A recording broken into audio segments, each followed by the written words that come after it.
Bonjour à tous, on commence cette revue de presse en Angleterre où Chelsea s'est qualifié pour les demi-finales de la Ligue des Champions malgré sa défaite 1-0 à domicile contre le FC Porto. Une qualification qui s'affiche en une de The Guardian ce matin qui estime que c'est haut et fort que les Blues sont passés au tour suivant. Un match compliqué où les hommes de Thomas Tuchel ont subi mais qui n'a pas empêché un résultat positif. La dernière frayeur ne peut priver Chelsea d'une place dans le dernier carré, résume ainsi le quotidien britannique. De son côté, le Daily Mirror pousse un ouf de soulagement après la qualification du club londonien. Ça y est, les hommes de Thomas Tuchel sont dans le dernier carré, s'extasie le tabloïd. Enfin, le Daily Mail met en avant la patte Tuchel dans cette double confrontation et espère que l'entraîneur sera imité par les autres clubs anglais encore en course, à savoir Liverpool et Manchester City qui jouent ce soir. Si cette qualification de Chelsea réjouit l'Angleterre, au Portugal, c'est la soupe à la grimace ce matin et un double sentiment domine. Abola affiche en une des adieux en beauté pour le FC Porto qui l'a emporté 1-0 mais n'a pas pu se qualifier après sa défaite du match aller 2-0. Mais au moins les Dragões sont sortis avec les honneurs et ont de quoi être fiers. Un avis partagé par Record qui de son côté estime que les joueurs de Sergio Conceição ont tout donné.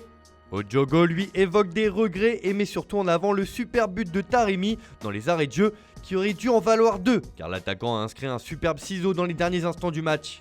On file en France où il n'y en a que pour le Paris Saint-Germain et sa qualification historique ce matin. Face au Bayern Munich hier soir, le club de la capitale s'est qualifié pour les demi-finales de la Ligue des Champions pour la deuxième année consécutive malgré une défaite 1-0. Avec leur victoire 3-2 à l'aller, les Parisiens ont tenu le choc et ont certainement rendu leur meilleure copie de la saison hier soir. Forcément, le journal L'Équipe rend un bel hommage à cette formation avec une superbe une, le cri du cœur. Car du cœur, les hommes de Mauricio Pochettino en ont mis hier soir sur le terrain. Le PSG accède pour la troisième fois de son histoire aux demi-finales de la C1 où il retrouvera le Borussia Dortmund ou Manchester City. Paris a souffert, tremblé, mais a mérité sa qualification, juge le quotidien sportif.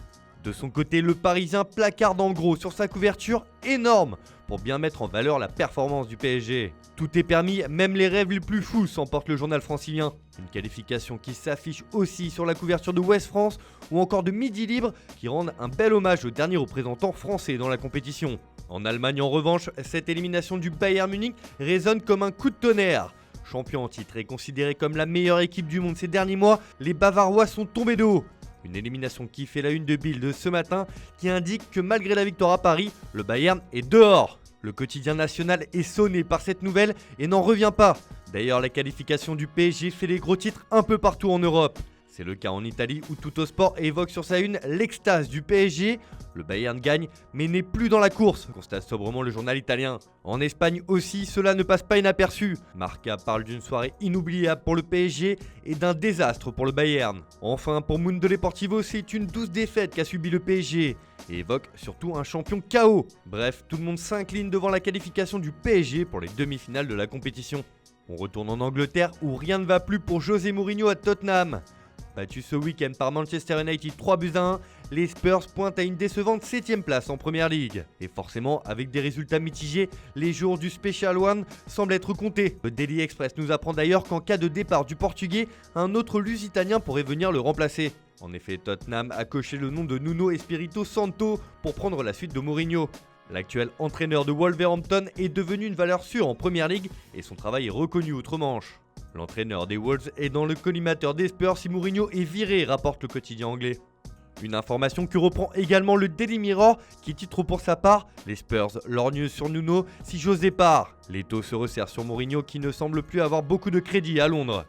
On termine cette revue de presse avec du mercato. Comme souvent, c'est Erling Haaland qui fait les gros titres en Catalogne et plus particulièrement de Mundo Deportivo.